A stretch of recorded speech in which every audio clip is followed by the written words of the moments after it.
الحمدللہ رب العالمین والصلاة والسلام علی نبینا محمد وعلی آلہ وصحبہ اجمعین اما بعد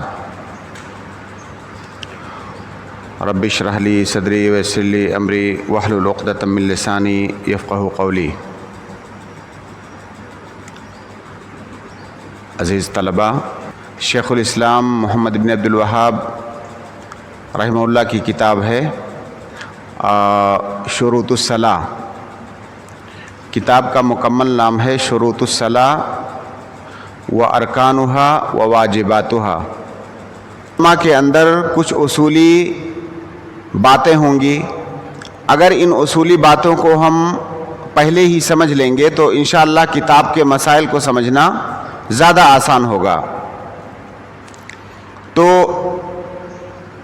نماز کے اندر جو کام ہمیں کرنے ہوتے ہیں یا تو وہ اقوال ہوتے ہیں یا افعال ہوتے ہیں۔ نماز انہی دونوں چیزوں پر مشتمل ہے، کچھ اقوال ہیں اور کچھ افعال ہیں۔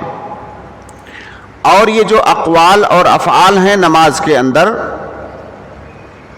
ان کی 4 قسمیں ہیں۔ بنیادی طور سے 4 طرح کے اقوال اور افعال ہوتے ہیں۔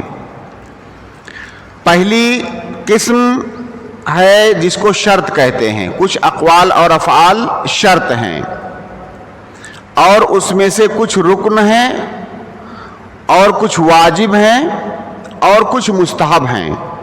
نماز انہی 4 چیزوں پر مشتمل ہے، شرط، رکن، واجب اور مستحب۔ اور یہ جو چھوٹا سا رسالہ ہے، ان 4 میں سے 3 کے بارے میں اس میں گفتگو کی گئی ہے، شرط کے بارے میں، رکن کے بارے میں اور واجب کے بارے میں۔ سنت کے بارے میں اس رسالے کے اندر کوئی بحث نہیں ہے۔ اور جو 3 چیزیں ہیں، شرط، رکن اور واجب، ہماری نماز کی صحت یا اس کے بطلان کا تعلق انہی چیزوں سے ہے۔ اگر نماز کے اندر کسی سے مستحب چھوٹ گیا یا اس نے چھوڑ دیا تو اس کی نماز ہو جائے گی، لیکن یہ جو تینوں چیزیں ہیں، شرط، رکن، واجب، یہ نہیں چھوٹنی چاہیے، ان کے بغیر نماز نہیں ہوگی، جیسا کہ جب ہم مسائل کے اندر آئیں گے تو وہاں اس کا بیان بار بار آئے گا انشاءاللہ۔ تو یہ رسالہ انہی تینوں چیزوں پر مشتمل ہے، شرط، رکن اور واجب، جو نماز کے اندر ہیں۔ تو نماز کے جو شروط اور ارکان اور واجبات ہیں، ان کو گنانے یا ان کے مسائل پر بات کرنے سے پہلے یہ جو مصطلحات ہیں تینوں، شرط اور رکن اور واجب، ہم مختصر سی گفتگو اس پر کریں گے مقدمہ کے طور پر، جیسا کہ میں نے عرض کیا۔ تو مؤلف رحمہ اللہ نے چونکہ شرط سے اپنی بات کی ابتدا کی ہے، شروط الصلاۃ سے، اس لیے ہم بھی سب سے پہلے شرط کے بارے میں یا شروط کے بارے میں مختصر انداز میں جان لیتے ہیں، پھر اس کے بعد انشاءاللہ ہم شروط الصلاۃ کے اندر داخل ہوں گے۔ اور جب ارکان اور واجبات کی باری آئے گی تو پھر وہاں پر ارکان اور واجبات کے بارے میں بھی بات کریں گے انشاءاللہ۔ دیکھیے، جو حکم شرعی ہوتا ہے، حکم شرعی فقہ کے اندر ظاہر ہے، حکم شرعی ہی سے بحث ہوتی ہے، فقہی مسائل میں حکم شرعی ہی سے بحث ہوتی ہے۔ تو یہ جو حکم شرعی ہے، اس کی 2 قسمیں ہوتی ہیں۔ حکم شرعی کی 2 قسمیں ہیں، ایک حکم تکلیفی اور ایک حکم وضعی، جو کہ آپ اصول فقہ کے اندر پڑھتے رہتے ہیں، احکام تکلیفیہ اور احکام وضعیہ۔ احکام تکلیفیہ 5 ہیں، واجب، مستحب، حرام، مکروہ اور مباح، یہ 5 احکام تکلیفیہ ہیں۔ اور اس کے علاوہ کچھ احکام ہیں جن کو احکام وضعیہ کہا جاتا ہے۔ تو یہ جو شرط ہے، اس شرط کا تعلق احکام وضعیہ سے ہے۔ احکام وضعیہ کی کئی قسمیں ہیں جن کا ابھی بیان کروں گا مختصر انداز میں۔ تو یہ جو شرط ہے احکام وضعیہ میں سے ایک ہے۔ تو اس لیے ہم اپنی بات کی ابتدا حکم وضعی سے کرتے ہیں۔ حکم وضعی کیا ہے؟ مختلف الفاظ میں اصولیوں نے اس کی تعریف کی ہے، حکم وضعی کی۔ انہی تعریفات میں سے ایک تعریف ہے کہ خطاب اللہ تعالی المتعلق بافعال المکلفین بالوضع۔ دیکھیے شرعی حکم جو ہے وہ کیا ہے؟ اللہ رب العالمین کی جانب سے ایک خطاب آتا ہے، چاہے وہ قرآن کی شکل میں آئے یا اللہ کے نبی صلی اللہ علیہ وسلم کی احادیث کی شکل میں آئے، دونوں ہی اللہ رب العالمین کا خطاب ہے ہمارے لیے۔ خطاب اللہ تعالی المتعلق بافعال المکلفین یا باعمال المکلفین۔ اللہ کے خطاب کے اندر بہت طرح کی چیزیں ہوتی ہیں۔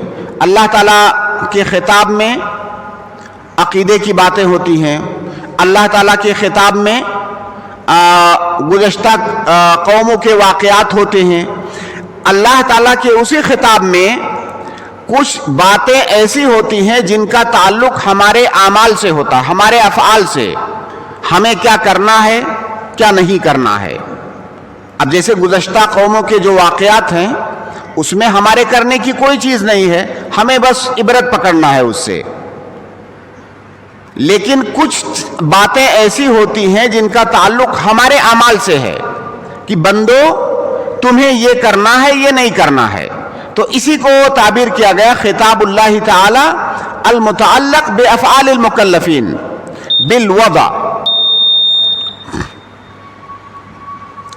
اور یہ جو خطاب ہوتا ہے اور جس کا تعلق مکلفین کے اعمال سے ہوتا ہے یہ وضعن ہوتا ہے۔ وضعن کا کیا مطلب ہے وہ ابھی میں بیان کرتا ہوں انشاءاللہ۔ ایک اور تعریف کی جاتی ہے کہ خطاب اللہ تعالی بجعل الشیء سببا او شرطا او مانعا او صحیحا او فاسدا۔ اللہ تعالیٰ کا ایسا خطاب جو کہ کسی چیز کو سبب بناتا ہے، کسی کو شرط بناتا ہے، کسی کو مانع، کسی کو صحیح اور کسی کو فاسد۔ یہ دراصل احکام وضعیہ کی اقسام ہیں جس کو اس تعریف کے اندر ذکر کر دیا گیا ہے۔ تو دراصل یہ جو احکام وضعیہ ہیں یہ علامات ہیں، یہ نشانیاں ہیں۔ احکام تکلیفیہ جو ہیں واجب حرام وغیرہ وغیرہ، ان احکام کے اندر ہم سے کسی چیز کا مطالبہ کیا جاتا ہے، فلاں کام آپ کو کرنا ہے، واجبی طور پر کرنا ہے، ضروری ہے، الزامی ہے، کوئی مفر نہیں ہے، اس کو واجب کہتے ہیں۔ فلاں کام سے آپ کو بچنا ہے، کسی بھی طرح سے آپ کو بچنا ہے اس سے، یہ حرام ہے۔ لیکن کون سی چیز کب واجب ہوگی، اس کا وجوب کب ثابت ہوگا، یا اس کی حرمت کب ثابت ہوگی، اس کا استحباب کب ثابت ہوگا، اس کی کراہت کب ثابت ہوگی، یا اس کی اباحت کب ثابت ہوگی، یہ ہمیں پتہ کیسے چلے گا؟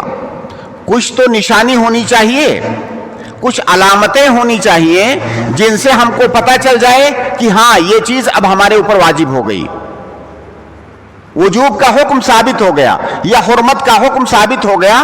اس کے لیے کچھ علامت ہونی چاہیے، اور انہی علامتوں کا ذکر جو ہے احکام وضعیہ کے اندر ہوتا ہے۔ تو گویا کہ جو احکام وضعیہ ہیں ان میں ہم سے کسی چیز کا مطالبہ نہیں کیا جاتا ہے کہ ایسا کرو، بلکہ وہ علامات ہیں جو اس بات پر دلالت کرتی ہیں کہ احکام تکلیفیہ اب آپ کے لیے ثابت ہو چکا ہے۔ اس کو آپ ایسے سمجھ سکتے ہیں کہ جو احکام تکلیفیہ ہیں ان میں سب سے پہلی بات ہمیں جاننی ہوتی ہے کہ یہ فلاں چیز ہمارے حق میں یا مکلفین کے حق میں ثابت ہوئی کہ نہیں ثابت ہوئی۔ اس کے لیے کچھ اسباب ہیں، وہ اسباب پائے جائیں گے تو چیز ثابت ہو جائے گی ہمارے حق میں۔ کچھ شروط ہیں، وہ شرطیں پائی جائیں گی تو وہ چیز ہمارے لیے واجب ہو جائے گی یا حرام ہو جائے گی، مندوب ہو جائے گی، مکروہ ہو جائے گی۔ یا اسی طرح سے کچھ موانع ہیں، اگر وہ پائے گئے تو گرچہ وجوب پایا گیا لیکن چونکہ مانے پایا گیا اس لیے وہ ہمارے حق میں وہ چیز ثابت نہیں ہوگی. تو اس طرح سے شرط اور سبب اور مانے آ گیا جو کہ کسی حکم تکلیفی کے ثبوت یا عدم ثبوت کی علامت ہوتا ہے. اور جب یہ حکم ہمارے لیے ثابت ہو گیا کہ فلاں چیز آپ کے اوپر واجب ہے یا حرام ہے یا مندوب ہے، مکروہ ہے، مباح ہے، تو اب ہمیں کیا کرنا ہوتا ہے؟ اب ہمیں جو ہے اس پر عمل کرنا ہوتا ہے. ہمیں اس پر عمل کرنا ہوتا ہے. تو جب ہم نے اس پر عمل کیا تو اب ہمیں پتہ کیسے چلے گا کہ جو ہم نے عمل کیا ہے یہ معتبر ہے یا غیر معتبر ہے؟ اس کا اعتبار ہوگا کہ نہیں ہوگا؟ یہ صحیح ہے یا نہیں صحیح ہے؟ یہ بھی تو پتہ چلنا چاہیے. جیسے نماز ہمارے اوپر واجب ہے، ہم نے نماز پڑھ لیا تو بھائی نماز تو ہمیں پتہ ہونا چاہیے نا کہ ہماری یہ نماز شریعت کی نگاہ میں معتبر ہے کہ نہیں ہے. اس کی بھی کچھ علامتیں ہونی چاہیے اور اسی کو صحت اور فساد کہا جاتا ہے. اگر جو ہے وہ علامت پائی گئی تو ہم کہیں گے نماز صحیح ہے، نہیں پائی گئی تو کہیں گے کہ نماز فاسد ہے، باطل ہے. اسی طرح سے کچھ حالات کے اندر وہ جو احکام تکلیفیہ ہیں وہ بالجزم ہمارے اوپر ہمارے لیے ثابت ہو جاتے ہیں اور ہمیں کرنا ہی ہوتا ہے. اس کو عزیمت کہا جاتا ہے. اور کبھی کبھی کچھ اسباب کی بنیاد پر ہمیں اس میں رخصت ملتی ہے کہ آپ کو فلاں فلاں جگہ پر رخصت ہے، اسی کو رخصت کہا جاتا ہے. تو اس طرح سے احکام وضعیہ کی کل 7 قسمیں بنی. حکم تکلیفی ثابت کب ہوگا، کب ثابت نہیں ہوگا، اس میں 3 قسمیں آ گئی: شرط، سبب اور مانے. ہم نے جب اس پر عمل کیا ہمارا عمل صحیح ہے کہ نہیں صحیح ہے، اس میں 2 قسمیں آ گئی: صحیح اور فاسد. یہ 5 ہو گئی. اور اس کو بالعزیمہ کرنا ہے یا اس کے اندر ہمارے لیے رخصت ہے، یہ 2 قسمیں ہو گئی. تو اس طرح سے احکام وضعیہ کی 7 قسمیں ہو گئیں. اور انہی 7 قسموں میں سے ایک ہے شرط، جس کا کہ ہمارے موضوع سے تعلق ہے. یہ تفصیلات یا یہ مسائل مختصر انداز میں اس لیے ذکر کر رہا ہوں تاکہ آپ کو اس موضوع سے جوڑ سکوں جس کے بارے میں ہم بات کرنے جا رہے ہیں. کہ یہ جو شرط ہم بار بار بات کرتے ہیں، شروط الصلاح، یہ شرط کا تعلق کہاں سے ہے، کہاں سے یہ چیز آئی ہے؟ تو اس کا مطلب یہ ہوا کہ شروط الصلاح جس پر ہم بات کرنے جا رہے ہیں یہ دراصل علامت ہے، ہم سے کوئی مطالبہ نہیں ہے. اگر اس کا تعلق احکام وضعیہ سے ہے تو یہ مطالبہ نہیں ہے بلکہ یہ علامت ہے کہ وہ نماز کا وجوب جو ہے ہمارے لیے ثابت ہو گیا کہ نہیں، ہم نے اگر اس کو کیا ہماری نماز صحیح ہے کہ نہیں. تو اس کا تعلق اس بات سے ہے. اب یہاں پر ایک مسئلہ اور بھی سمجھنا ضروری ہے جو کئی دفعہ کنفیوژن کا باعث بنتا ہے. وہ یہ کہ احکام تکلیفیہ اور احکام وضعیہ میں فرق کیا ہے بنیادی طور سے. ہم نے بتایا کہ حکم شرعی 2 ہے، ایک حکم تکلیفی اور ایک حکم وضعی. دونوں میں فرق کیا ہے؟ کئی ایک فروق جو ہے علماء نے ذکر کیے ہیں، چند ایک کا میں ذکر یہاں پر کر رہا ہوں جو زیادہ اہم ہے. ایک فرق یہ ہے دونوں میں کہ جو حکم تکلیفی ہے اس کے اندر یا اس کے ثابت ہونے کے لیے، اس کا اثر مرتب ہونے کے لیے مکلف کے پاس اس کا علم ہونا ضروری ہے. یعنی حکم تکلیفی اس وقت تک ثابت نہیں ہوگا یا اس کا اثر مرتب نہیں ہوگا جب تک مکلف کے پاس اس کا علم نہ ہو. لیکن جو حکم وضعی ہے، حکم وضعی کا علم ہونا ہمارے پاس ضروری نہیں ہے. ہمارے پاس علم ہو یا نہ ہو اس کا حکم ثابت ہو جائے گا حکم وضعی کا. اس کو آپ مثال سے سمجھیں. جیسے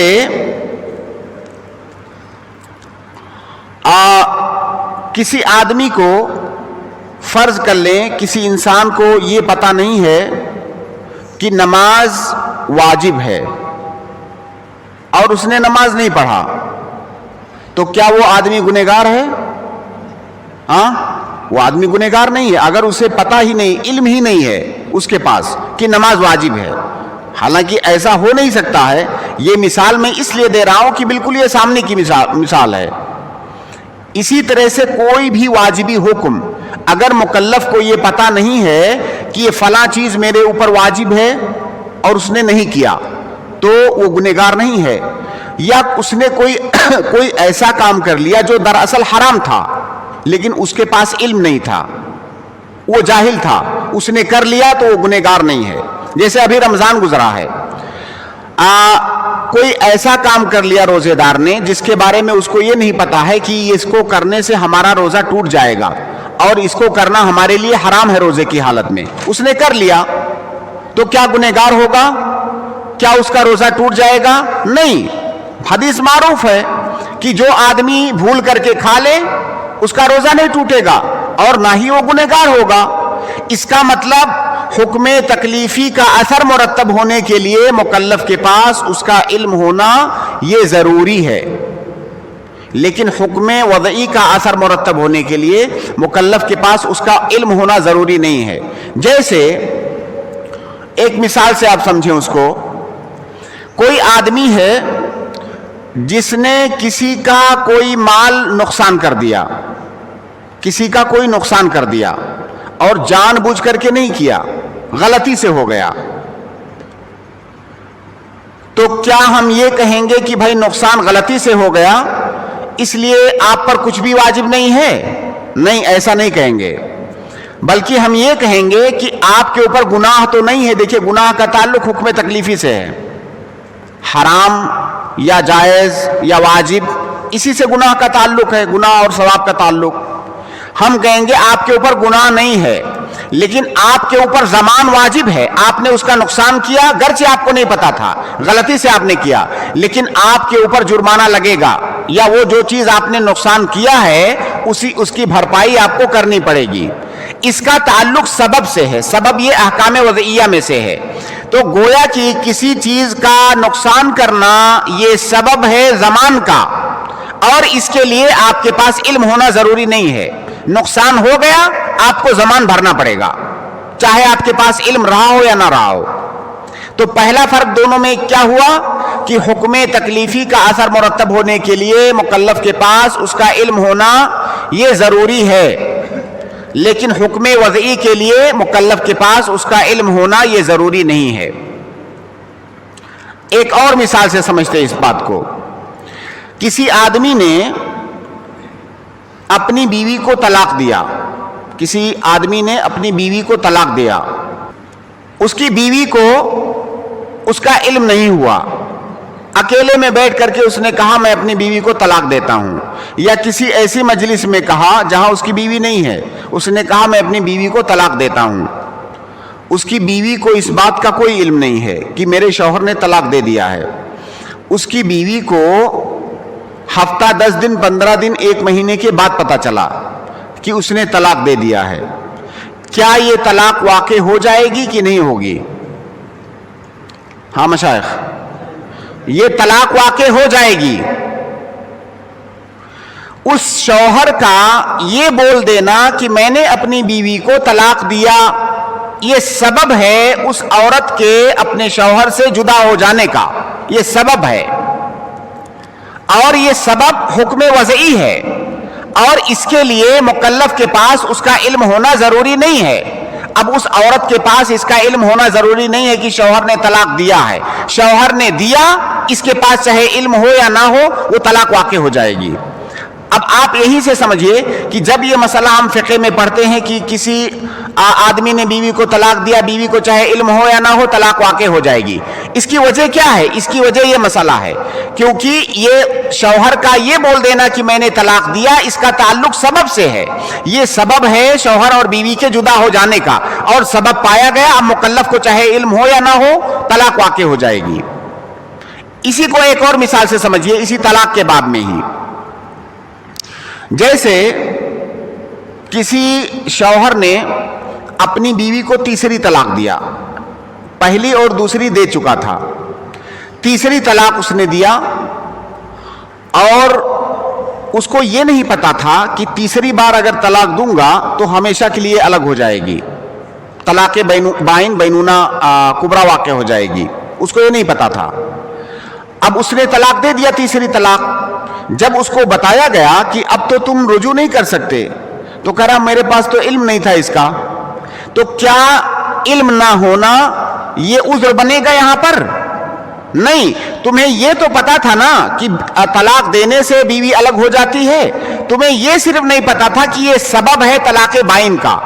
تو اس سبب کا ہونا تمہارے پاس، سبب کا علم ہونا شرط نہیں ہے اس کا جو ہے اثر مرتب ہونے کے لیے۔ تمہاری بیوی پر طلاق بائن بینونہ کبریٰ واقع ہو جائے گی گرچہ تمہارے پاس علم نہیں تھا، تمہیں اتنا تو پتا تھا نا کہ طلاق ہو جائے گی۔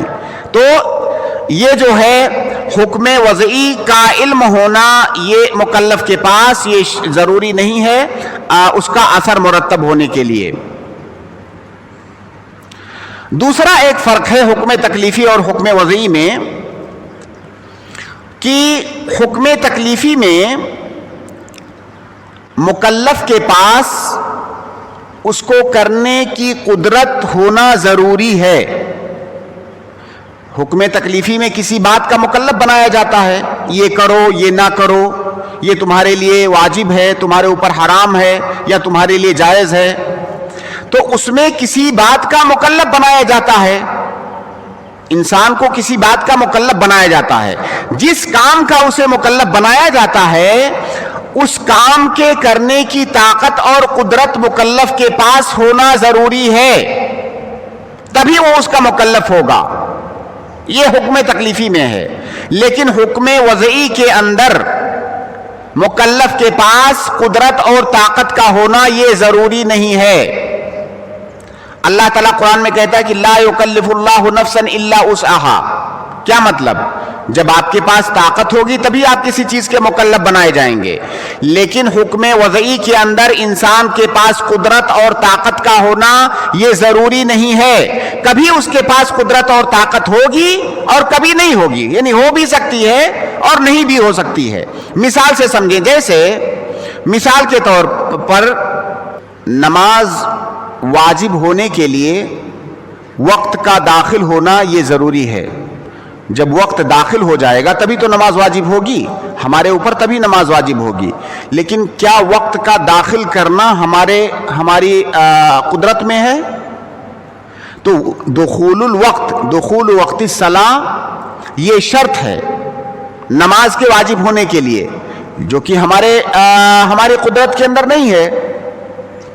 تو یہ حکم وضعی ہے جو کہ ہمارے قدرت میں نہیں ہے، لیکن کبھی کبھی حکم وضعی ہمارے قدرت میں ہوتا ہے۔ جیسے مثال کے طور پر وضو کرنا یہ شرط ہے نماز کی صحت کے لیے۔ وضو ہماری قدرت میں ہے کہ نہیں ہے؟ وضو ہماری قدرت کے اندر ہے، ہم وضو کر سکتے ہیں۔ تو حکم وضعی کبھی مکلف کی قدرت میں ہوتا ہے، اس کی طاقت میں، کبھی نہیں ہوتا ہے۔ لیکن حکم تکلیفی کا اس کی قدرت میں ہونا ضروری ہے، تبھی وہ مکلف ہوگا، ورنہ وہ مکلف نہیں ہوگا۔ جیسے مثال کے طور پر، جیسے نماز ہمارے اوپر واجب ہے، نماز ہمارے اوپر واجب ہے اور نماز کے اندر بہت سارے جو افعال ہیں، ہمیں قیام کرنا ہے، ہمیں رکوع کرنا ہے، ہمیں سجدہ کرنا ہے۔ اب قیام ہمارے اوپر واجب کب ہوگا؟ جب ہمارے پاس قدرت ہو۔ رکوع ہمارے اوپر اس وقت واجب ہوگا جب ہمارے پاس قدرت ہو، اگر قدرت نہ ہو تو چیز ساقط ہو جائے گی۔ اسی طرح تمام احکام تکلیفیہ کا تعلق ہے۔ تو گویا دوسرا فرق کیا ہوا حکم تکلیفی اور وضعی میں، کہ حکم تکلیفی کے کرنے کی قدرت ہونا مکلف کے پاس ضروری ہے، جبکہ حکم وضعی کا ضروری نہیں ہے، ہو بھی سکتا ہے اور نہیں بھی ہو سکتا ہے۔ فرق یہ بھی ہے کہ حکم تکلیفی کے اندر امر اور نہیں ہوتا ہے، کرو یا نہ کرو یہی ہوتا ہے۔ اب وہ امر اگر بالجزم ہو تو واجب ہے، بالجزم نہ ہو تو مستحب ہے، نہیں اگر بالجزم ہو تو حرام ہے، بالجزم نہ ہو تو مکروہ ہے۔ تو حکم تکلیفی کے اندر امر اور نہیں ہوتا ہے، جبکہ حکم وضعی کے اندر امر اور نہیں ہوتا ہے، بلکہ اخبار ہوتا ہے۔ اس کے اندر خبر دی جاتی ہے کہ یہ کام ہوا یا نہیں ہوا، یہ کام صحیح ہے کہ نہیں صحیح ہے، ثابت ہوا یا نہیں ہوا، تو اس کے اندر اخبار جو ہے ہوتا ہے، اس کے اندر امر اور نہیں ہوتا ہے حکم وضعی کے اندر۔ اب اس کے بعد جو ہے یہ جو تفصیلات ہم نے ذکر کی، اس کی روشنی میں یہ پتہ چلا کہ ابھی ہم جس بارے میں بات کرنے جا رہے ہیں شروط الصلاۃ، اس کا تعلق حکم وضعی سے ہے، لہٰذا اب شرط کے بارے میں بھی مختصر انداز میں کچھ ضروری باتیں جان لیتے ہیں، کیونکہ جب ہم مسائل کے اندر داخل ہوں گے تو یہ جو بنیادی اور اصولی باتیں ہیں ان سے مسائل کو سمجھنے میں ہمارے لیے انشاءاللہ بہت آسانی ہوگی۔ شرط کی دیکھیے، سب سے پہلے ہم شرط کی تعریف سمجھتے ہیں۔ جیسے ہم نے بتایا کہ احکام وضعیہ جو ہیں یہ علامات ہیں، تو یہ جو شرط ہے اس کا لغوی معنی بھی علامت ہی ہوتا ہے۔ جب ہم شرط بولتے ہیں تو اس کا لغوی معنی ہوتا ہے علامت۔ جیسے پولیس کو شرطی بولا جاتا ہے عربی زبان میں۔ شرطی کیوں بولا جاتا ہے؟ کیونکہ اس کے پاس کچھ ایسی چیزیں ہوتی ہیں جو علامت ہوتی ہیں اس کے پولیس ہونے پر۔ اس کا ڈریس ہوتا ہے، اس کے پاس جو ہے اور آئی کارڈ اور کیا کیا جو علامتیں اس کے ڈریس پر لگی ہوتی ہیں، تو اس کو اسی لیے شرطی کہا جاتا ہے عربی زبان میں، شرطی سے تعبیر کرتے ہیں۔ اسی طرح آپ نے پڑھا ہوگا کہ اشراط الساعہ، اشراط الساعہ کا مطلب کیا ہے؟ قیامت کی نشانیاں، قیامت کی علامتیں۔ تو شرط کا مطلب ہوتا ہے لغت میں علامت۔ اصطلاح میں اس کی کیا تعریف ہے؟ اصولیوں نے اس کی کچھ تعریف کی ہے، فقہا نے اس کی کچھ تعریف کی ہے، دونوں کے درمیان کوئی ایسا تضاد نہیں ہے، الگ الگ اعتبار سے دونوں نے الگ الگ تعریف کی ہے۔ اصولیوں کے ہاں شرط کی تعریف کیا ہے؟ اصولی لوگ شرط کی تعریف اس طرح سے کرتے ہیں کہ ما یلزم من عدمہ العدم ولا یلزم من وجودہ وجود ولا عدم لذاتہ۔ اس کا معنی کیا ہے؟ دیکھیے، ما یلزم من عدمہ العدم، یعنی اگر شرط نہیں پائی گئی تو جس چیز کی وہ شرط ہے وہ چیز بھی نہیں پائی جائے گی۔ جب تک شرط نہیں پائی جائے گی تب تک وہ چیز بھی نہیں پائی جائے گی جس کی وہ شرط ہے، یعنی مشروط بھی نہیں پایا جائے گا۔ جب شرط پائی جائے گی تو مشروط پایا جائے گا۔ ما یلزم من عدمہ العدم، شرط نہیں پائی جائے گی تو مشروط بھی نہیں پایا جائے گا۔ جیسے وضو شرط ہے نماز کے صحیح ہونے کے لیے، اب اگر وضو نہیں پایا گیا تو نماز کی صحت بھی نہیں پائی جائے گی، گویا نماز صحیح نہیں ہے۔ تو یہ معنی ہے ما یلزم من عدمہ العدم ولا یلزم من وجودہ وجود ولا یلزم من وجودہ وجود، اور یہ ضروری نہیں ہے کہ شرط پائی جائے تو مشروط پایا ہی جائے۔ یہ ضروری نہیں ہے کہ شرط پائی جائے تو مشروط پایا ہی جائے، پایا بھی جا سکتا ہے، نہیں بھی پایا جا سکتا ہے۔ جیسے آپ نے ابھی یہاں سے جا کر کے وضو کیا اور چلے گئے اپنے کمرے میں جا کے سو گئے، کیا ضروری ہے کہ آپ نے وضو کیا تو نماز پڑھیں ہی؟ نہیں ضروری ہے، آپ ایسے ہی وضو کر سکتے ہیں۔ تو وضو گرچہ نماز کے لیے شرط ہے، لیکن جب آپ نے وضو کر لیا تو اب ضروری نہیں ہے کہ نماز پڑھو۔ یہ معنی ہے کہ ولا یلزم من وجودہ، یعنی وضو کے وجود سے ضروری نہیں ہے کہ اب آپ نماز پڑھو ہی، وضو کر کے آپ نماز نہیں بھی پڑھ سکتے ہو۔ تو ولا یلزم من وجودہ وجود ولا عدم لذاتہ، اور یہ بھی ضروری نہیں ہے کہ آپ نہ پڑھو، یا یہ بھی ضروری نہیں ہے کہ آپ نے وضو کر لیا ہے اور وضو کر کے نماز پڑھا تو آپ کی نماز صحیح ہی ہوگی۔ صرف وضو اکیلے تھوڑی شرط ہے، اور بھی تو چیزیں ہو سکتی ہیں، یا کوئی معنی پایا گیا، شرط تو پائی گئی لیکن کوئی ہو سکتا ہے معنی پایا جائے، تو شرط کے پائے جانے سے ضروری نہیں ہے کہ مشروط پایا جائے، اگر کوئی معنی پایا جائے گا تو مشروط نہیں پایا جائے گا۔ جیسے مثال کے طور پر کسی انسان کا مورث کا مر جانا یہ شرط ہے وارث کے وراثت پانے کا، ہے نا؟ مورث مرے گا تو وارث وراثت پائے گا، یہ شرط ہے، لیکن ضروری نہیں ہے کہ مورث مر جائے تو وارث وراثت پائے ہی، ہو سکتا ہے کوئی معنی پایا جائے، ہو سکتا ہے وہ قاتل ہو اس کا مورث کا۔ تو اگر شرط پائی جائے تو ضروری نہیں ہے کہ مشروط پایا ہی جائے، کوئی ہو سکتا ہے مانع پایا جائے۔ تو خلاصہ کیا ہوا اس تعریف کا کہ اگر شرط نہیں پائی گئی تو مشروط نہیں پایا جائے گا، لیکن اگر شرط پائی گئی تو مشروط کا پایا جانا ضروری نہیں ہے۔ یہ شرط کی تعریف ہے مختصر انداز میں۔ یہ جو ہے اصولیوں کی تعریف ہے، فقہا نے اس کی کچھ اور تعریف کی ہے۔ فقہا کہتے ہیں کہ ما خرج عن ماہیت العبادہ او العقد وترتبت علیہ الآثار المقصودہ من الفعل۔ دیکھیے اصولی جو ہے نا وہ اصولی نظریے سے دیکھتے ہیں کسی بھی تعریف کو، فقہی جو ہے فقیہ جو ہے وہ عملی نظریے عملی ناحیے سے دیکھتا ہے۔ اسی لیے کہتے ہیں وہ ترتبت علیہ الآثار المقصودہ من الفعل، وہ جو کام کیا گیا ہے اس کے آثار مرتب ہوں گے کہ نہیں، فقیہ اس حیثیت سے دیکھتا ہے، اصولی نظریاتی طور سے دیکھتا ہے، اور فقیہ جو ہے تطبیقی طور سے اس کو دیکھتا ہے۔ تو دونوں تعریف میں یہ بنیادی طور سے فرق ہے۔ تو شرط کی تعریف سمجھ میں آئی؟ ہاں مشائخ، شرط کی تعریف کا خلاصہ یہ ہے کہ اگر شرط نہیں پائی گئی تو مشروط نہیں پایا جائے گا۔ جس چیز کی وہ شرط ہے اگر شرط غائب ہے تو مشروط غائب۔ اور اس کی بہت ساری مثالیں ہیں، جیسے میں نے ایک تو وضو سے مثال دیا، آپ لوگ کتاب النکاح میں پڑھتے ہوں گے کہ ولی یہ نکاح کے صحیح ہونے کے لیے شرط ہے نا۔ اس کا کیا مطلب ہوا کہ اگر کوئی نکاح بغیر ولی کے ہوا ہے تو نکاح صحیح نہیں ہے، جیسا کہ اللہ کے نبی صلی اللہ علیہ وسلم کی حدیث ہے۔ تو یہ جو اصطلاحات ہیں نا، یہ اصطلاحات نصوص سے ہی نکالے گئے ہیں۔ اللہ کے نبی صلی اللہ علیہ وسلم نے کیا کہا؟ لا نکاح الا بولی، بغیر ولی کے نکاح صحیح نہیں ہے۔ تو اب ولی کو ہم نے اسی لیے شرط مانا، اب شرط اگر نہیں پائی گئی تو مشروط یعنی نکاح صحیح نہیں ہوگا۔ بہت ساری اس کی مثالیں ہو سکتی ہیں۔ اگر اس تعریف کو، اس کی تفصیل کو صحیح سے آپ سمجھیں گے تو جتنی بھی مثالیں فقہ کے اندر آپ پڑھتے ہیں سب پر آپ اس کی تطبیق کر سکتے ہیں۔ یہاں پر ایک ضروری نقطہ اور سمجھ لیتے ہیں، وہ یہ کہ دیکھیے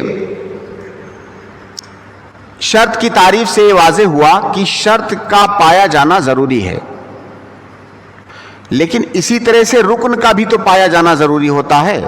اگر کوئی چیز کسی عبادت کا رکن ہے تو اس کا بھی پایا جانا ضروری ہوتا ہے، بغیر رکن کے بھی تو وہ عبادت نہیں ہوتی ہے۔ یا کوئی معاملہ ہے مان لیجئے اگر، تو معاملہ صحیح نہیں ہوتا ہے بغیر رکن کے پائے ہوئے۔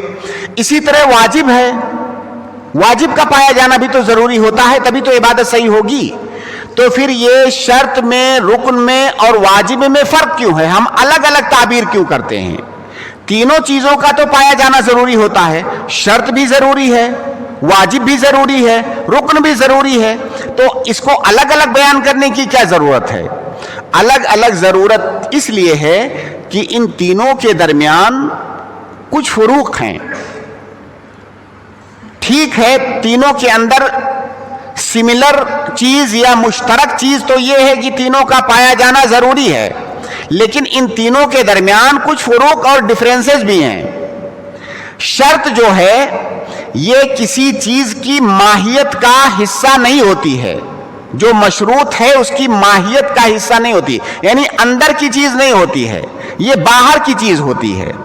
جبکہ رکن جو ہے اس چیز یا اس عبادت کی ماہیت کا حصہ ہوتی ہے۔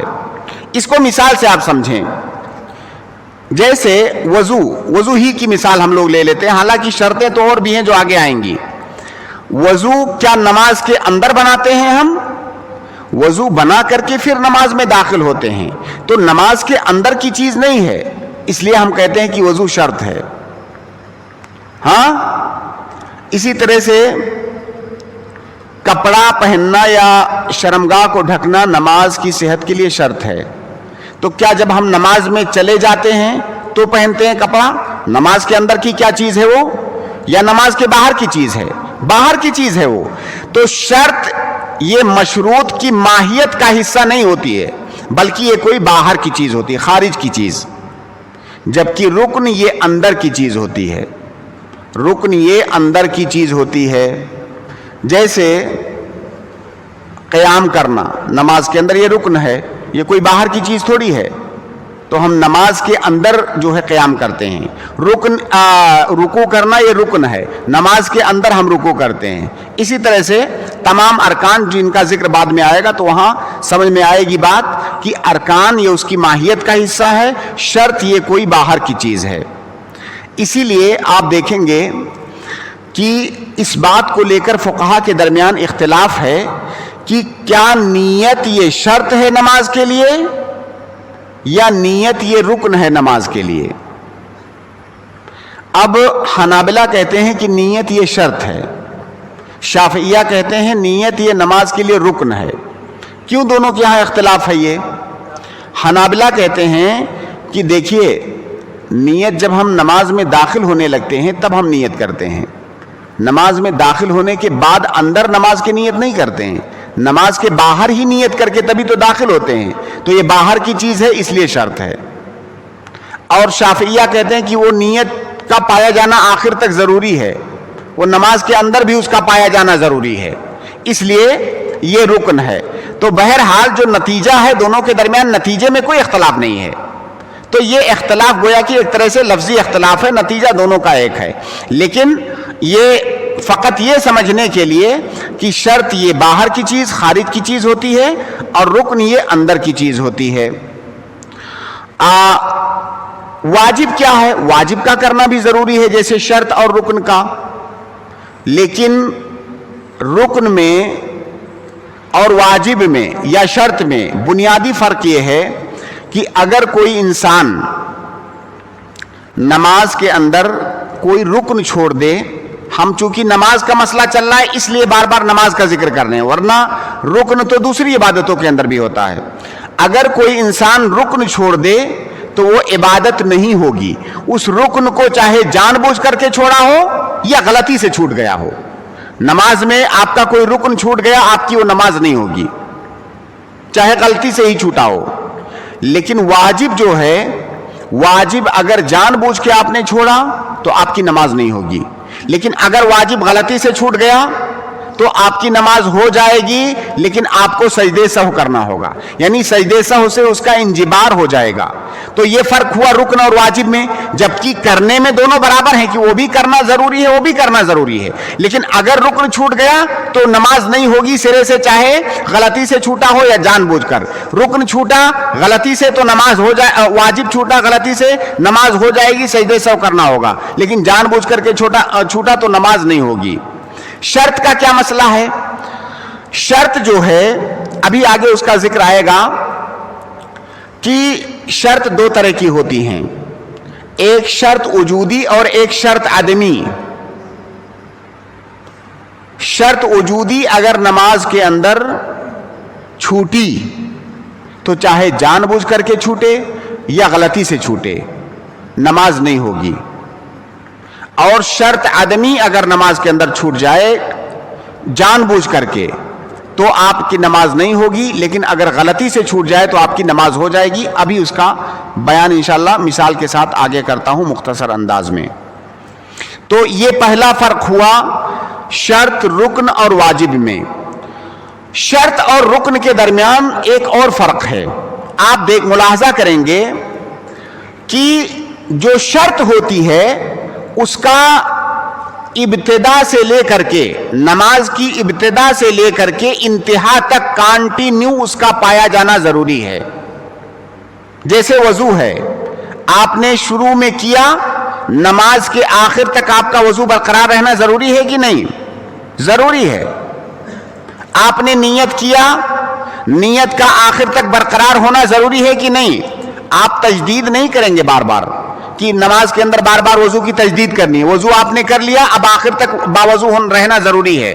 نیت کر لیا, نیت ٹوٹنی نہیں چاہیے, آخر تک کانٹینیو اس کا ہونا چاہیے. آپ نے کپڑا پہن لیا, ڈھک لیا اپنے آپ کو, آخر تک وہ رہنا چاہیے, یعنی وہ کانٹینیو رہے گا پوری نماز کے اندر. تو یہ شرط ہے. لیکن جو ارکان ہوتے ہیں نماز کے, ایک رکن سے دوسری رکن کی طرف منتقل ہوتے رہتے ہیں. کیا پوری نماز میں صرف قیام کرتے ہیں؟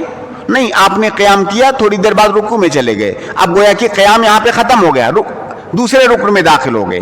تو رکن جو ہے, ہم ایک رکن سے دوسرے رکن میں منتقل ہوتے رہتے ہیں, جبکہ شرط یہ کانٹینیو پایا جانا, جتنی بھی شرطیں ہیں نماز کی سب کا کانٹینیو پایا جانا ضروری ہے. جیسے استقبال قبلہ شرط ہے, اب ایسا نہیں کہ 2 رکعت نماز ہم نے استقبال قبلہ کیا, اس کے بعد باقی ہم دوسری طرف منہ کر لیں تو نماز ہو جائے گی, نہیں, کانٹینیو ہونا ضروری ہے.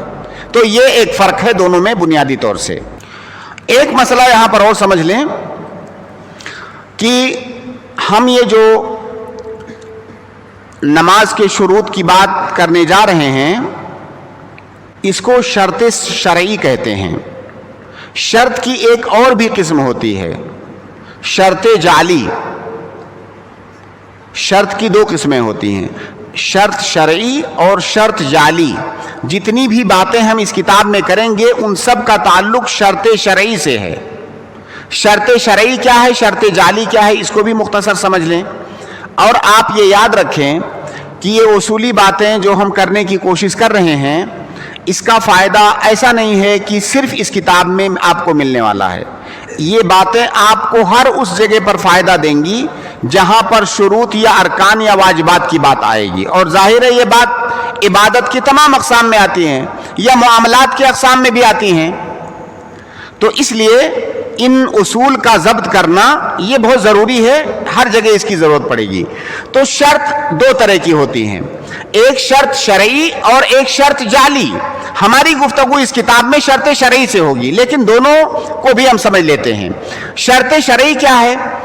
شرط شرعی جو ہے ایسی شرط ہے جو شریعت کی جانب سے آئی ہے, شریعت نے, شارع نے اس کو شرط بنایا ہے. ایسا نہیں ہے کہ ہم نے وہ شرط رکھا ہے, بلکہ شریعت نے اس چیز کو شرط بنایا ہے. جیسے شریعت کہتی ہے کہ جو ہے زکوٰۃ واجب ہونے کے لیے حولان حول یہ شرط ہے, تو کیا یہ ہم نے یہ قانون نافذ کیا ہے یا ہم نے یہ شرط رکھا ہے, ہم نے یہ قانون لاگو کیا؟ نہیں, یہ شریعت کی جانب سے ہے. وضو کرنا نماز کی صحت کے لیے شرط ہے, یہ شریعت نے ہمیں بتایا ہے. جتنی بھی شرعی شرطیں ہیں وہ سب شریعت کی جانب سے ہیں. شرط جعلی کیا ہے؟ شرط جعلی وہ شرط ہے جو ہم لوگ, جو مکلفین, جو بندے جو شرطیں رکھتے ہیں ان کو شرط جعلی کہتے ہیں. جعلا مطلب کیا ہوتا ہے؟ بنانا. وہ شرطیں ہم نے بنائی ہیں. اسی لیے شرط شرعی اور شرط جعلی کے درمیان جب آپ فروق دیکھیں گے تو ان میں سے ایک فرق یہ ہے کہ شرط شرعی اللہ رب العالمین یا شارع کی جانب سے ہوتی ہے اور شرط جعلی یہ مخلوقین کی جانب سے, بندوں کی جانب سے ہوتی ہے. ایک فرق یہ ہے. دوسرا فرق یہ ہے کہ شرط شرعی یہ عبادات کے اندر بھی ہوتی ہے اور معاملات کے اندر بھی ہوتی ہے, شرط شرعی. جبکہ شرط جعلی یہ صرف معاملات کے اندر ہوتی ہے, کیونکہ معاملات ہمارے درمیان ہوتے ہیں تو وہیں پر ہمیں اختیار ہوتا ہے کہ ہم کوئی چیز شرط رکھیں. تو شرط شرعی عبادات معاملات دونوں کے اندر ہوتی ہے اور شرط جعلی یہ عبادات صرف معاملات کے اندر ہوتی ہے. اسی طرح سے ایک اور فرق ہے کہ کوئی بھی عبادت یا کوئی بھی معاملہ شرط شرعی سے خالی نہیں ہو سکتا ہے. کوئی بھی آپ عبادت کریں گے اس کے صحیح ہونے کے لیے کچھ شرطیں ہیں, اس کے واجب ہونے کے لیے کچھ شرطیں ہیں. اسی طرح سے کوئی بھی معاملہ آپ کریں, بیع و شراء کا یا کوئی بھی آپسی معاملہ کریں, اس کے صحیح ہونے کے لیے کچھ شرطیں ہوتی ہیں. آپ ہر باب میں یہ چیز پڑھتے ہیں کہ بیع کے لیے اتنی شرطیں ہیں, وکالہ کے لیے یہ شرطیں ہیں, فلاں نکاح کے لیے یہ شرطیں ہیں. تو شرط شرعی سے کوئی بھی عبادت یا کوئی بھی معاملہ خالی نہیں ہوتا ہے. جبکہ جو شرط جعلی ہے جو کہ صرف معاملات کے اندر ہوتی ہے, ضروری نہیں ہے کہ ہر معاملے کے اندر شرط جعلی ہو. ہم نے بیع و شراء کیا آپس میں, ہم چاہیں تو کوئی شرط رکھیں, چاہیں تو کوئی شرط نہ رکھیں, ضروری نہیں ہے کہ اس میں شرط جعلی موجود ہو. تو ایک فرق یہ ہے. ایک اور فرق ہے دونوں میں کہ شرط شرعی کے بغیر کوئی بھی عبادت یا کوئی بھی معاملہ صحیح نہیں ہو سکتا ہے, لیکن شرط جعلی کے بغیر معاملہ صحیح ہو سکتا ہے. تو یہ 3-4 فروق ہے بنیادی طور پر. اور شرط جعلی سے ہمارا اس کتاب کے اندر کوئی تعلق نہیں ہے. یہ بیان فقط اس لیے کہ آپ یہ سمجھ سکیں کہ جن شرطوں کے بارے میں ہم بات کرنے جا رہے ہیں وہ شروط شرعیہ ہیں، وہ شرعی شرط ہیں، وہ جعلی شرط نہیں ہیں، وہ شارع کی جانب سے ہیں. ایک اور بات من باب الفائدہ آپ سمجھ لیں کہ شرط جعلی کے بارے میں ہم نے یہ عرض کیا کہ شرط جعلی یہ معاملے کے اندر ہوتا ہے، ہمارے آپسی معاملات میں، اور یہ ہماری جانب سے ہوتا ہے. شریعت نے وہ شرط نہیں لگائی ہے، یہ ہماری جانب سے شرط ہوتی ہے. ایک دو مثال لے لیتے ہیں تب سمجھ میں آئے گا اور واضح طور سے. جیسے میں نے کوئی چیز آپ سے خریدا اور خریدنے کے ساتھ، خریدنا یہ معاملہ ہے نا، خریدنا معاملہ ہے نا. میں نے خریدنے کے ساتھ یہ شرط لگائی آپ پر کہ میں آپ سے چیز خرید رہا ہوں اتنے میں، لیکن یہ سامان آپ میرے گھر تک پہنچا دیجئے، یہ شرط ہے میری. تو یہ شرط شریعت نے لگایا ہے کہ ڈیلیوری جو ہے بیچنے والے کو کرنا ہے؟ نہیں، شریعت نے نہیں لگایا. اگر یہ شرط ہم نہیں بھی لگاتے تو بے صحیح ہوتا کہ نہیں، لیکن یہ شرط ہم نے لگایا اور آپ نے مان لیا، تو یہ شرط جعلی ہے. اور آپ جب کتاب البیوع یا معاملات کے ابواب پڑھتے ہیں تو اس میں شرطیں آنے لگتی ہیں، کئی سارے مسائل میں شرط جعلی کا ذکر آتا ہے. تو یہاں پر ایک بات سمجھ لینا ضروری ہے کہ معاملات کے اندر جو شروط ہم لگاتے ہیں آپس میں، وہ شرطیں کہاں تک لگانا صحیح ہے. کوئی شرط ہم نے لگایا چاہے بیع میں، نکاح میں یا اور دیگر معاملات کے اندر، تو کیا کب اس شرط کو لگانا صحیح ہوگا، کب صحیح نہیں ہوگا. اس کو مختصر انداز میں ایک دو لائن میں آپ ایسے سمجھ لیں، اور اگر اس کو آپ یاد رکھیں گے انشاءاللہ تو جتنی بھی شرطیں آتی ہیں جہاں آپ کو کنفیوژن ہوتا ہے کہ یہ شرط صحیح ہے کہ نہیں، وہ کنفیوژن نہیں ہوگا انشاءاللہ. دیکھیے، شرط جعلی اس وقت صحیح ہے جب وہ مقتضی العقد کے خلاف نہ ہو. عقد کے اندر ہی ہوتا ہے نا شرط جعلی، عقد کے اندر، معاملہ کے اندر ہوتا ہے شرط جعلی. جب وہ مقتضی العقد کے خلاف نہ ہو اور مقتضی الشریعہ کے خلاف نہ ہو. مقتضی مطلب اس کا تقاضا، اس کے اہداف، جو عقد ہم کر رہے ہیں اس کے کچھ مقاصد ہیں، کچھ اہداف ہیں، اس کے خلاف وہ شرط نہ ہو، تب وہ شرط صحیح ہوتی ہے. جیسے ابھی ہم نے بیع کی مثال دیا تھا. جب ہم کوئی چیز خریدتے بیچتے ہیں تو مقصد کیا ہوتا ہے؟ جیسے میں یہ موبائل بیچوں آپ سے، تو آپ کیوں خریدیں گے اس کو؟ موبائل خریدیں گے استعمال کرنے کے لیے اس کو، یا موبائل آپ اس لیے خریدیں گے کہ کہیں اور جا کر کے بیچ کے نفع کمائیں، اسی لیے تو خریدیں گے. اب میں آپ سے موبائل بیچوں اور کہوں کہ میں آپ سے یہ موبائل بیچ رہا ہوں لیکن میری ایک شرط ہے، اس کو لے جا کر کے استعمال نہیں کرنا ہے آپ کو. تو جو عقد کا تقاضا ہے میں اسی کی مخالفت کر رہا ہوں اپنی شرط میں، تو یہ شرط صحیح نہیں ہے. جو ہے کوئی شادی کرے لڑکی کے، میں آپ سے شادی کر رہی ہوں لیکن اس شرط پر کہ ہمارے درمیان فزیکل ریلیشن قائم نہیں ہوگا، ہے نا؟ تو کیا یہ شرط صحیح ہے؟ نہیں، یہ شرط صحیح نہیں ہے، کیونکہ اس کا جو تقاضا ہے اسی کے خلاف ہے وہ شرط. تو مقتضی العقد کے خلاف نہیں ہونی چاہیے وہ شرط. تو یہ پہلی شرط جو شرط جعلی کے صحیح ہونے کے لیے ضروری ہے. دوسری شرط کہ مقتضی شریعہ، شریعت کے جو تقاضے ہیں اس کے خلاف نہیں جانی چاہیے وہ شرط. اور شریعت کے خلاف وہ شرط 3 صورتوں میں جا سکتی ہے. پہلی صورت یہ کہ اس شرط کے ذریعہ سے آپ کسی حلال چیز کو حرام بنا لیں. میں آپ کو قرض دے رہا ہوں اس شرط پر کہ جب آپ لوٹاؤ گے تو 100 روپیہ زیادہ لوٹاؤ گے. اب اس شرط کے ذریعہ سے ہم ایک حرام چیز جو کہ سود ہے، اس حرام چیز کو حلال بنا رہے ہیں. تو اگر اس شرط کے ذریعہ سے حرام چیز کو حلال بنایا جائے تو وہ شرط جائز نہیں ہے. یا کسی حلال چیز کو حرام بنایا جائے، حلال چیز کو حرام بنایا جائے تب بھی وہ شرط جائز نہیں ہے. یہ دو صورتیں ہو گئی. یا وہ شرط کسی نص کے خلاف ہو. تو مقتضی شریعہ کے خلاف ہونے کی تین صورتیں بن سکتی ہیں. ایک یہ کہ جو ہے تحلیل ما حرمہ الشارع یا تحریم ما احلہ الشارع، اور تیسرا یہ کہ ان یکون مخالفا للنص. تو یہ تینوں چیزوں میں سے اگر کوئی ایک چیز پائی گئی تو کہا جائے گا کہ یہ مقتضی شریعہ کے خلاف ہے. اور اسی طرح مقتضی العقد کے بھی خلاف نہ ہو تو شرط جعلی یہ صحیح ہے. ابھی آپ میں سے کئی لوگ کتاب النکاح پڑھ رہے ہوں گے، کئی لوگ کتاب النکاح پڑھ چکے ہوں گے. یہ مثال شاید ہو سکتا ہے میں درس میں بھی دیا ہوں. جیسے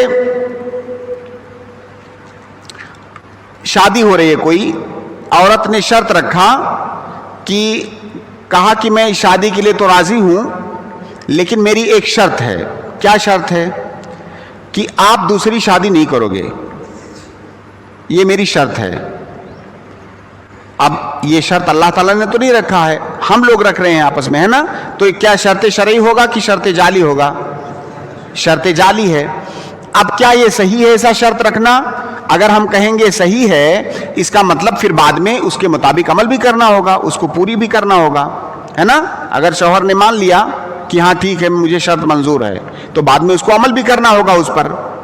تو کیا اس طرح سے شرط رکھنا صحیح ہے؟ کیونکہ اگر صحیح ہوگا تو عمل بھی کرنا ہوگا. کیا رہا ہے آپ لوگوں کی؟ کچھ لوگ کہہ رہے ہیں صحیح ہے، کچھ لوگ کہہ رہے ہیں صحیح نہیں ہے. اب جو ہم نے تینوں قیود بیان کیے نا، یہ دونوں کہ مقتضی العقد کے خلاف نہ ہو، کیا یہ مقتضی العقد کے خلاف ہے؟ بھائی جو نکاح ہو رہا ہے دونوں کے درمیان، اس کے جو تقاضے ہیں، کیا ان تقاضوں کے خلاف جا رہی ہے شرط؟ تقاضے یہ ہیں کہ دونوں ایک دوسرے کے لیے حلال ہو گئے. تقاضے یہ ہیں کہ دونوں کے درمیان اب تناسل ہوگا دونوں کے ذریعہ سے. یہ تقاضے ہیں، ہے نا، اس نکاح کے. تو کیا یہ چیز اس کے خلاف جا رہی ہے؟ اس کا مطلب یہ مقتضی العقد کے خلاف نہیں ہے. اب دیکھتے ہیں کہ کیا یہ مقتضی شریعہ کے خلاف ہے یہ شرط؟ شریعت کے جو تقاضے ہیں اس کے خلاف ہے. تو بتائیے شریعت کا وہ کون سا تقاضا ہے جس کے خلاف ہے یہ؟ اچھا، وہ یہ کہہ رہے ہیں کہ وہ عورت دوسری شادی کو اپنے شوہر کے لیے حرام کر رہی ہے. دیکھیے یہاں پہ کیا اس عورت نے کہا کہ میں آپ کے لیے دوسری شادی کو حرام کر رہی ہوں، یا آپ کے لیے دوسری شادی کرنا حرام ہے؟ نہیں. دیکھیے تحریم الگ چیز ہے اور منع کرنا کسی چیز سے الگ بات ہے. ہر منع تحریم نہیں ہے. میں آپ کو منع کرتا ہوں کہ جو ہے اس ٹائم کوئی جامعہ سے باہر نہیں جا سکتا، تو کیا میں جامعہ سے باہر جانے کو حرام قرار دے رہا ہوں؟ نہیں، حرام قرار نہیں دے رہا ہوں. میں نظاماً منع کر رہا ہوں. ایک مباح چیز ہے، ایک مباح چیز ہے جو من باب سیاسہ شرعیہ میں اسے منع کر رہا ہوں. منع کرنے میں جامعہ کی اور جامعہ کا جو نظام ہے یا جامعہ کا جو تعلیمی سسٹم ہے اس کی مصلحت ہے. اس تعلیمی سسٹم کو صحیح سے چلانے کے لیے میں منع کر رہا ہوں کہ آپ باہر نہیں جا سکتے. ایسا تھوڑی ہے کہ میں آپ کے لیے کہہ رہا ہوں نہیں آپ کے لیے باہر جانا حرام ہے. تو منع کرنا، دیکھیے اللہ کے نبی صلی اللہ علیہ وسلم نے جب علی رضی اللہ تعالیٰ عنہ نے دوسری شادی کا ارادہ کیا، آپ کو معلوم ہے وہ حدیث ہے نا، تو اللہ کے نبی صلی اللہ علیہ وسلم نے منع کیا کہ نہیں؟ حضرت علی کو کہا کہ میری بیٹی پر آپ سوکن لاؤ گے، منع کیا نا. تو کیا اللہ کے نبی صلی اللہ علیہ وسلم نے دوسری شادی کو حرام قرار دیا تھا؟ نہیں، منع کیا تھا، حرام نہیں قرار دیا تھا.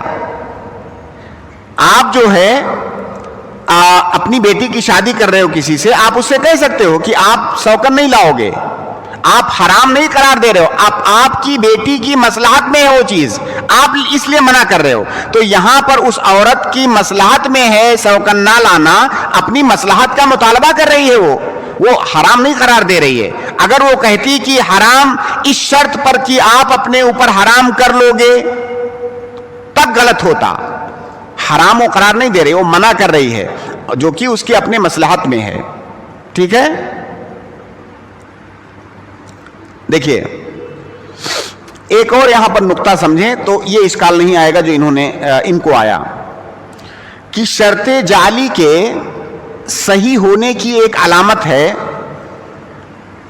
کہ اگر ہم وہ شرط نہ بھی رکھیں, شرط کو رکھے بغیر بھی وہ چیز صحیح ہو تو وہ شرط صحیح ہے. شرط کو رکھے بغیر بھی اس کام کا کرنا جائز ہو, شرط کو رکھے بغیر بھی اس کام کا کرنا جائز ہو تو اس شرط کا رکھنا صحیح ہے. اب اگر یہ عورت شرط نہ رکھتی کہ آپ میرے اوپر سوکن نہیں لاؤ گے, تو کیا اس آدمی کے لیے جائز تھا کہ نہیں کہ وہ سوکن نہ لاتا؟ بولیے, میری بات سمجھ میں آ رہی کہ نہیں؟ وہ عورت نے شرط رکھا کہ میرے اوپر سوکن نہیں لاؤ گے تبھی میں یہ شادی کروں گی. وہ آدمی نے کہا کہ ٹھیک ہے, اور ہم نے کہا کہ یہ شرط صحیح ہے رکھنا.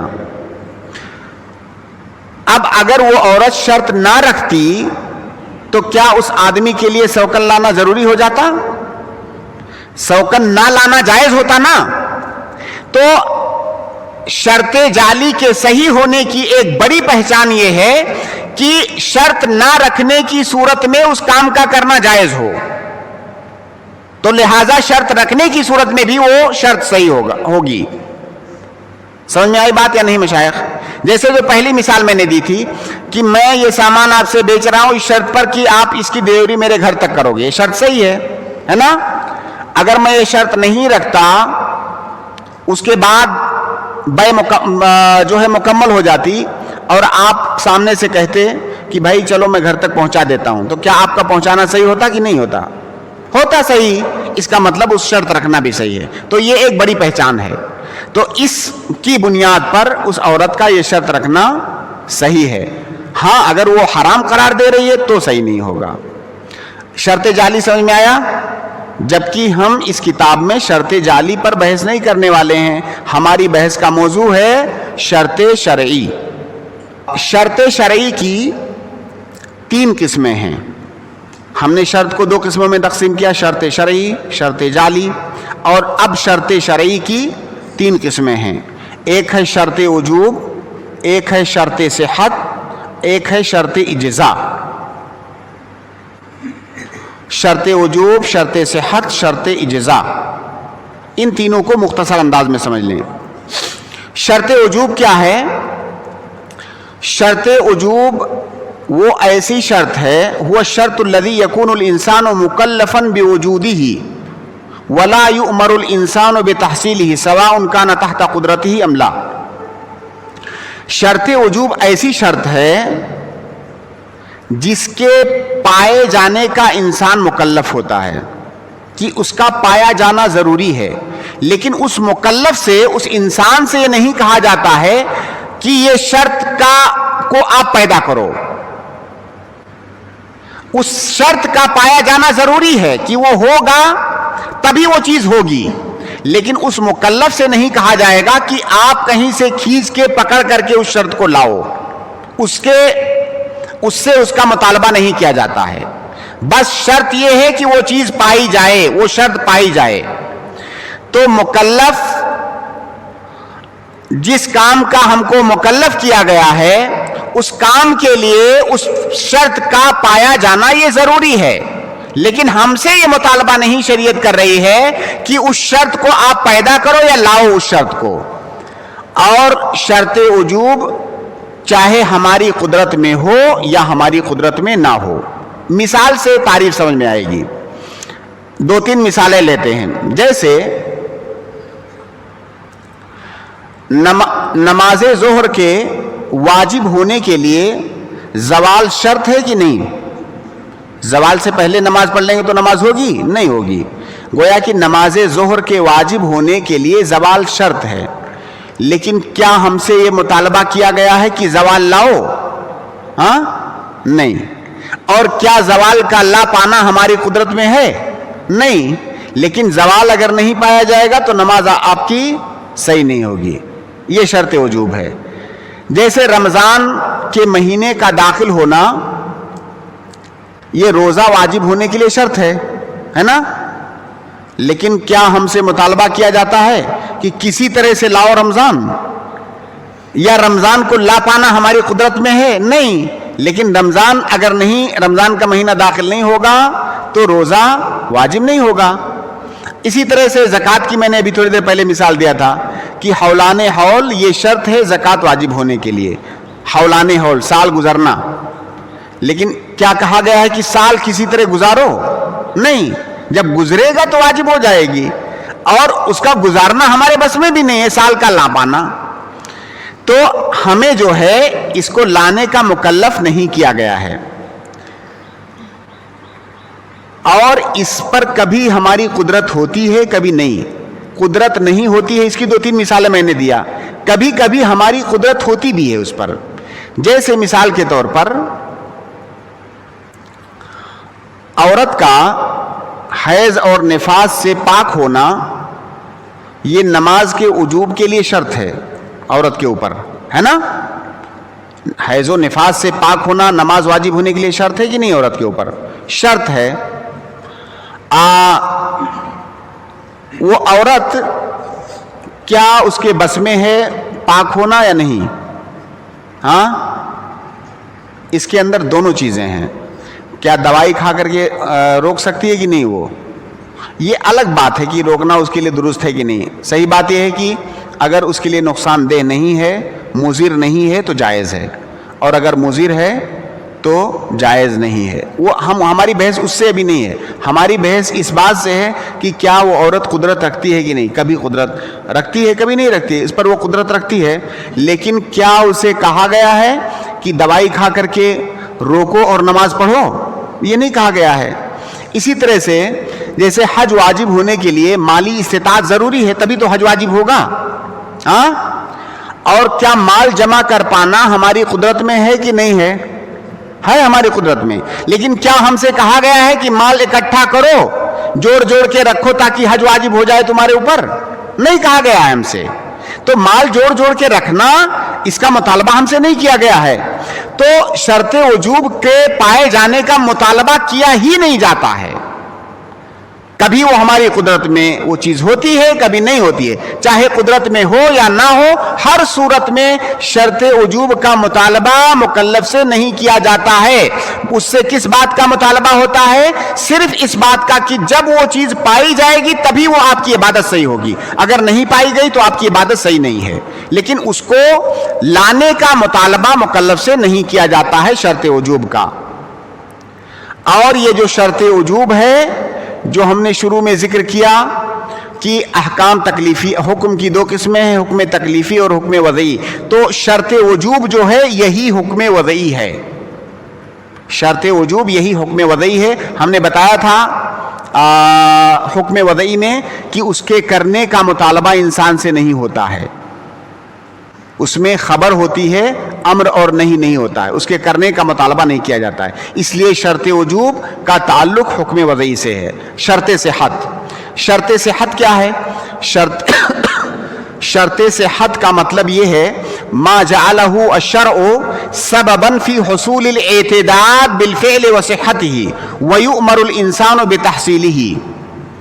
کہ شرط صحت وہ ہے کہ جس کے پائے جائے بغیر اس فعل کا اعتبار نہیں ہوگا، چاہے وہ عبادت ہو یا کوئی اور چیز ہو. ہم عبادت ہی کو لے کے چلتے ہیں. شرط صحت ایسی چیز ہے کہ جس کے پائے جائے بغیر آپ کی وہ عبادت صحیح نہیں ہوگی، معتبر نہیں ہوگی.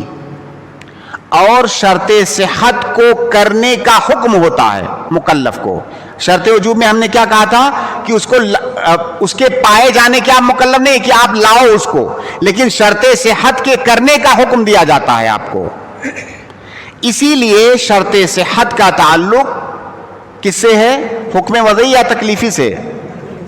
ہاں، تو یہ فرق آپ یاد رکھیں. شرط صحت یہ حکم تکلیفی ہے، کیونکہ شرط صحت میں مکلف کو حکم دیا جاتا ہے کہ اس شرط کو لاؤ، اس شرط کو لاؤ پکڑ کے. جبکہ شرط وجوب میں یہ حکم نہیں ہوتا ہے. تو شرط وجوب میں حکم نہیں ہوتا ہے، اسی لیے وہ حکم وضعی ہے. شرط صحت یہ حکم تکلیفی ہے، کیونکہ اس کے اندر آپ کو اس کے کرنے کا اور لانے کا مکلف بنایا گیا ہے. جیسے 2-4 مثالوں سے سمجھیے اس کو. جیسے وضو کی مثال ہم بار بار دے چکے ہیں. وضو یہ شرط ہے نماز کی صحت کے لیے؟ ہاں، یا نماز کے وجوب کے لیے شرط ہے؟ ہاں،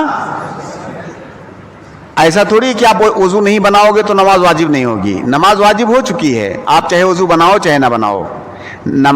وضو یہ نماز کی صحت کے لیے شرط ہے، اور وضو کرنے کا ہم کو حکم ہے، باقاعدہ ہم کو کرنا ہے.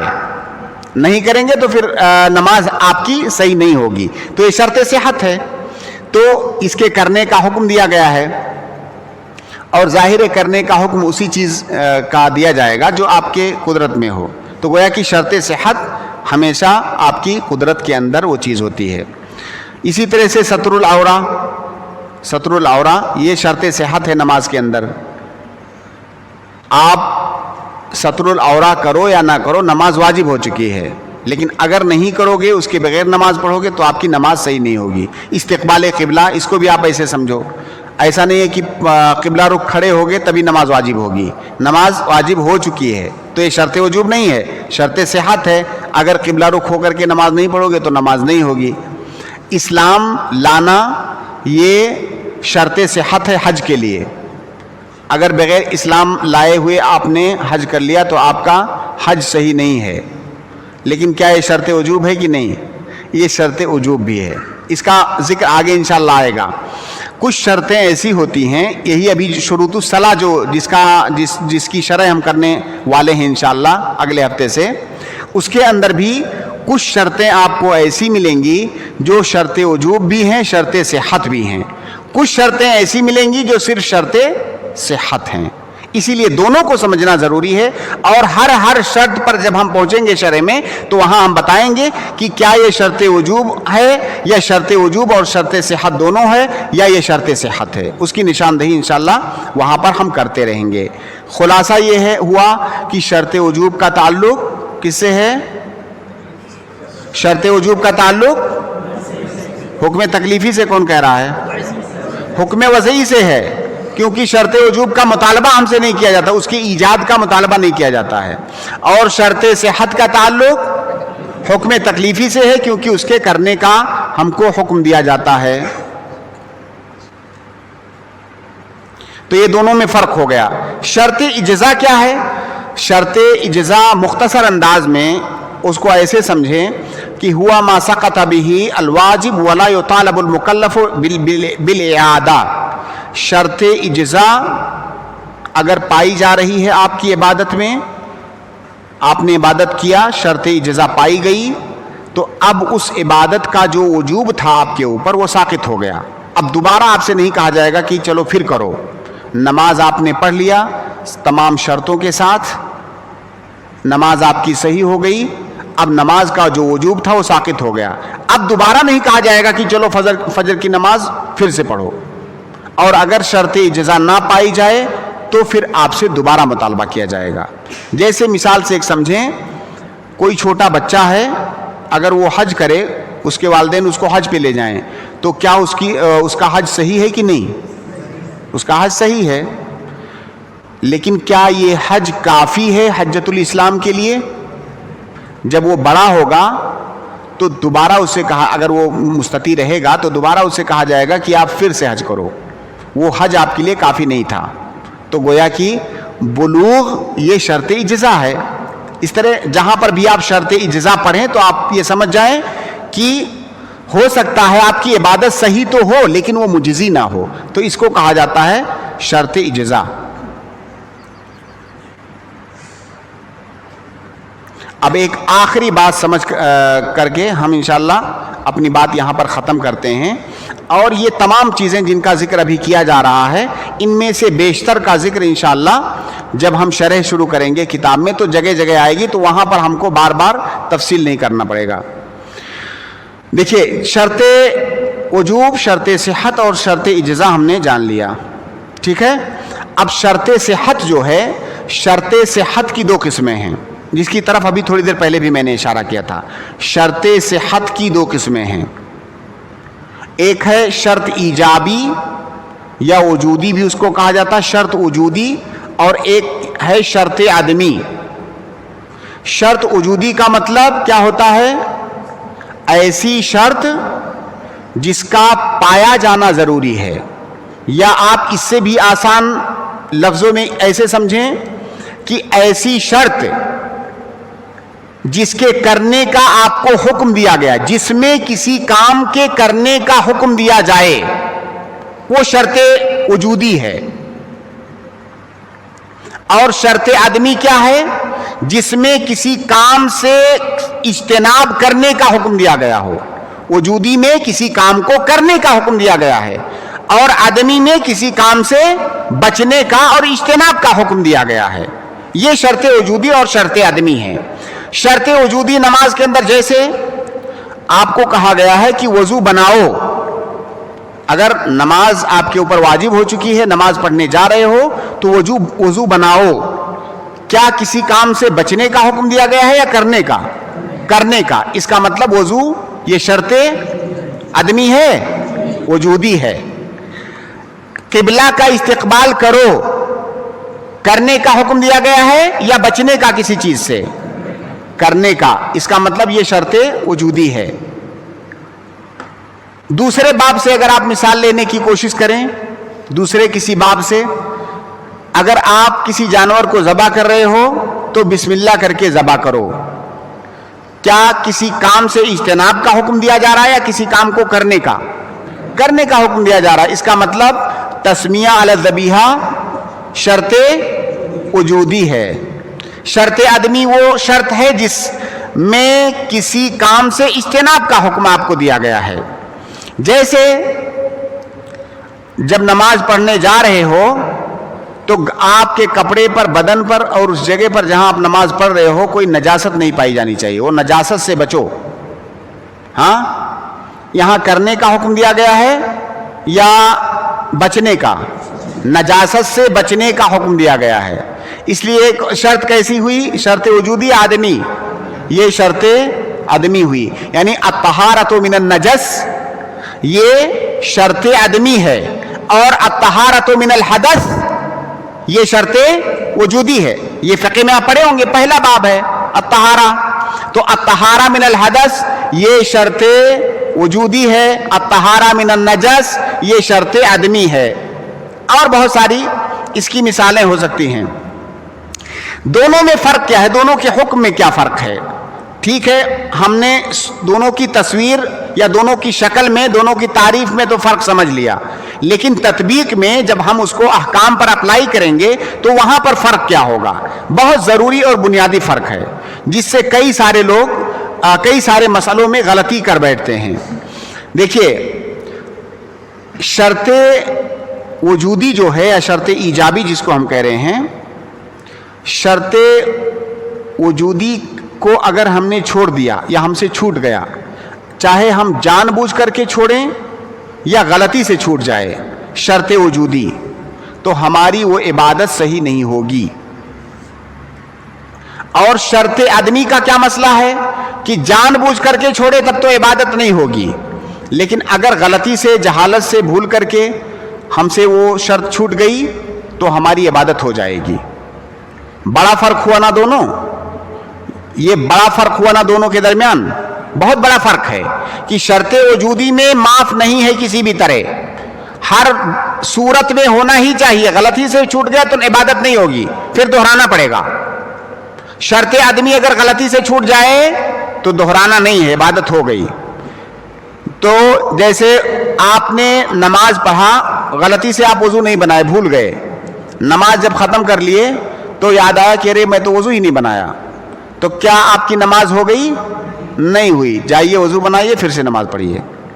لیکن آپ نے نماز پڑھا، نماز پڑھنے کے بعد آپ نے دیکھا یار کپڑے میں تو نجاست لگی ہوئی ہے جب نماز سے فارغ ہوئے.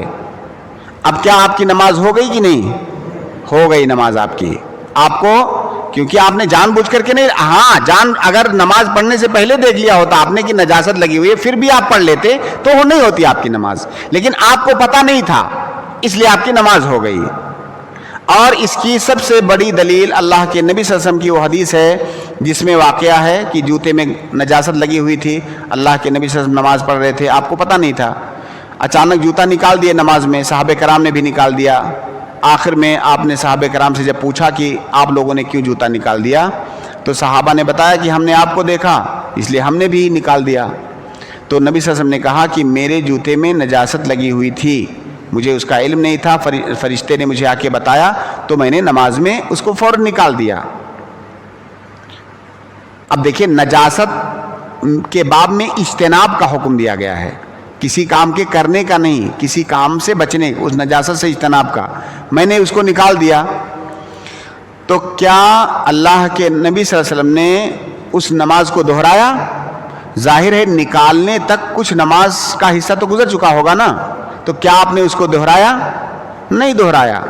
دوسری بات, اگر کوئی آدمی یہ آپ سے کہے کہ بھائی ہو سکتا ہے جیسے ہی کھڑے ہوئے ہوں فوراً بتا دیا گیا ہو, تو نماز کا کوئی حصہ گزرا ہی نہیں تھا, تو اس کا جواب یہ ہوگا کہ نماز کا اگر ایک سیکنڈ بھی آپ کا باطل ہو جائے, نماز کا کوئی ایسا حصہ جس میں ایک سیکنڈ بھی لگتا ہو, اگر وہ باطل ہو جائے تو پوری نماز باطل ہو جائے گی. کیوں؟ اس لیے کہ نماز ایسی عبادت ہے جس کو منقسم نہیں کیا جا سکتا کئی اجزاء میں. اگر اس کا شروع باطل تو آخر باطل, آخر باطل تو شروع باطل. اس لیے نبی صلی اللہ علیہ وسلم نے نماز کو نہیں دہرایا. اگر وہ نماز تکبیر تحریمہ کے بعد بھی نجاست لگی ہو جان اور آپ دیکھ رہے ہوں جان بوجھ کر کے, تو نماز باطل ہے. لیکن اللہ کے نبی صلی اللہ علیہ وسلم کو پتہ نہیں تھا, اس لیے آپ نے وہ نماز نہیں دہرائی, وہ نماز صحیح ہوئی.